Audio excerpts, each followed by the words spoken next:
నమస్తే, నా పేరు బాలకృష్ణ. క్యూటీవీ న్యూస్కి స్వాగతం. ఈరోజు వార్తల్లోని ముఖ్యాంశాలు.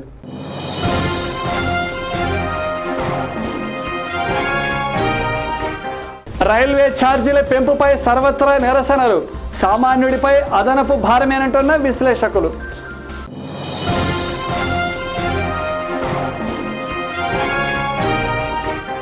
ప్రశాంతంగా ముగిసిన సిఏ సిపిటి పరీక్షలు. నగరంలో 12 కేంద్రాలలో హాజరైన 3928 మంది విద్యార్థులు.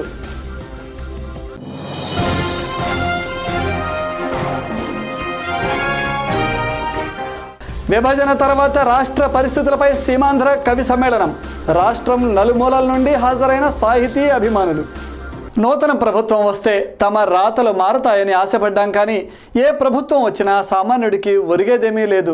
రైల్వే ఛార్జీల పెంపుపై ఒక సామాన్యుడి ఆవేదన ఇది.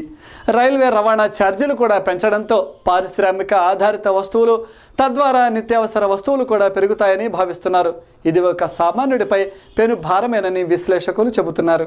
రైల్వే ఛార్జీల పెంపుపై ప్రయాణికులు మీడియాతో మాట్లాడారు. మన దేశంలో ఎక్కువ శాతం ప్రజలు రైలు ప్రయాణాలపై ఆధారపడుతుంటారని, వారందరికీ ఛార్జీల పెంపు అదనపు భారం అవుతుందని అభిప్రాయపడ్డారు.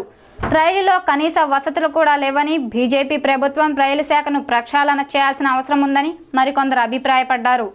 ప్రభుత్వం నిత్యావసర ధరలు పెరగకుండా చర్యలు తీసుకుంటామని చెప్తున్నా ఛార్జీల పెంపు వాటిపై ప్రభావం చూపుతుందని ఇంకొందరి అభిప్రాయం.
₹10 టికెట్ మినిమంగా ఇప్పుడు అవి ₹15 చేశారు. అయినప్పటికీ ఎక్స్ప్రెస్ పోతే ₹35 కట్టాలంట. ఈ నుంచి అంత దూరం పోయి నేను చాకరీ చేసి ఆ నుంచి తీసుకొచ్చి నా పిల్లలు నేను ఏం ఊహించుకోవాలి. ఇంత భయంకరంగా పెంచారు, ఇంత భయంకరంగా పెంచారు. అయినప్పటికీ ఒకటి నా కోరిక ఏంటంటే, అప్పుడు గతంలో ఛార్జీ తీసుకొని రైల్వే వాళ్ళు అదే ఛార్జీకి నేను పోయి ₹10 నేను తెచ్చుకునేది కోరిక నాకు. అయినప్పటికీ ఇవాళ భయంకరంగా పెంచి భయంకరంగా ఇప్పుడు ₹200 ₹300 చేస్తే ఇప్పుడు నా పిల్లలు నేను కష్టపడి రావాలా, గుంటూరు నుంచి విజయవాడ పోయి రావాలా. ఆ నుంచి నాకు వచ్చేది నాకు మిగిలేదు ఏం లేదు. భయంకరమైన చాకరీ చేస్తా, కోత మిషన్లో మేస్త్రి నేను ఎంతో కష్టపడతాను. పొద్దున్న 8 గంటల డ్యూటీ, 8 గంటల డ్యూటీలో సాయంకాలం డ్యూటీ దిగిన తర్వాత మంచి ఈ రకంగా చేస్తే అంత దూరం పోయి ఆడ చాకరీ చేసి వృధాగా రావటం అనేది చాలా దాని గురించి ఇబ్బంది లేదు. అయినప్పటికీ పేదవాళ్ళు చాలామంది జనాల నుంచి, బాపట్ల నుంచి, గుంటూరు నుంచి విజయవాడ పోయి వర్క్ చేసుకునే వాళ్ళు చాలామంది ఉన్నారు. ఇప్పుడు వాళ్ళ పొజిషన్ ఒక్కసారి ఆలోచించాలి కదా. 200, 300, 400 చేస్తే ఏ రకంగా తీసుకుపోయి ఇంట్లో ఫ్యామిలీ జరుపుకోవాలా?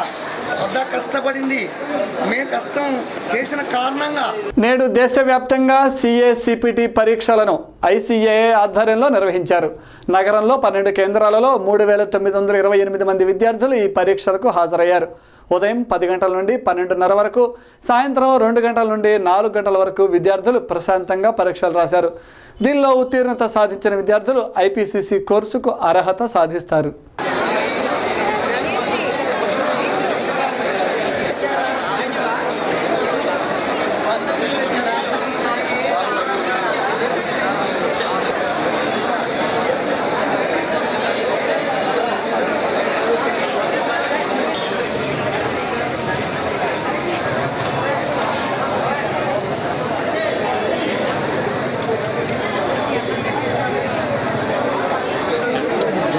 మనం ఎక్స్పెక్ట్ చేయాలి.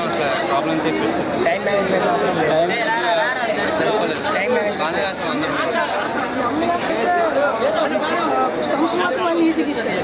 క్వశ్చన్స్లో అకౌంట్స్లో క్వశ్చన్స్ అన్ని ఈజీగా ఇచ్చారు.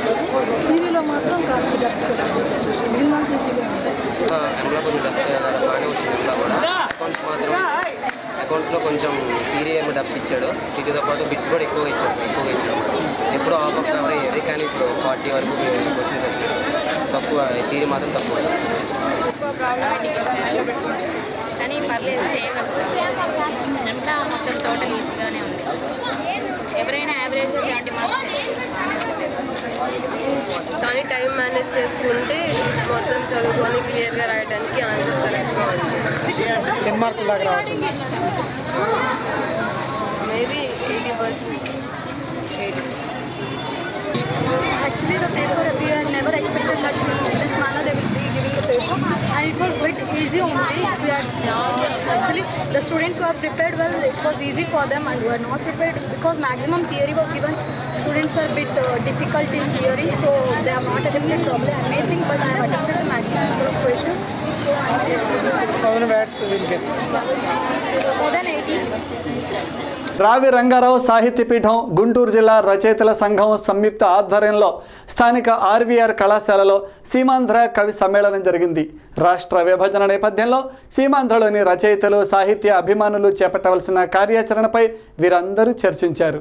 స్థానిక జేకేసీ నగర్లోని రాయపాటి వెంకట రంగారావు కాలేజీ ఆఫ్ ఎడ్యుకేషనల్లో నేడు సీమాంధ్ర కవి సమ్మేళనం జరిగింది. ఈ సందర్భంగా RVR college of educational secretary correspondent G Mangayya మీడియాతో మాట్లాడారు. ఆంధ్రప్రదేశ్ విభజన సందర్భంగా రాష్ట్ర పరిస్థితులపై కవి సమ్మేళనం నిర్వహించామన్నారు. రాష్ట్రం నలుమూలల నుండి దీనిలో పాల్గొన్నారని, స్పందన బాగుందని తెలిపారు. రావి రంగారావు సాహిత్య పీఠం గుంటూరు రచయితల సంఘం ఇద్దరు కలిసి ఈరోజు ఏర్పాటు చేసినటువంటి ఆంధ్రప్రదేశ్ విభజన సందర్భంగా రాష్ట్ర పరిస్థితుల గురించి కవి సమ్మేళనం ఏర్పాటు చేయడం జరిగింది. దాంట్లో పార్టిసిపేట్ చేయడానికి వచ్చినటువంటి అందరికీ కూడా ఆహ్వానం పలుకుతూ ఉన్నాం. వారందరూ కూడా నిష్ణాతులైనటువంటి వారు, పెద్ద పెద్ద కవులందరూ కూడా చేయి తిరిగినటువంటి వారందరూ కూడా ఉన్నారు.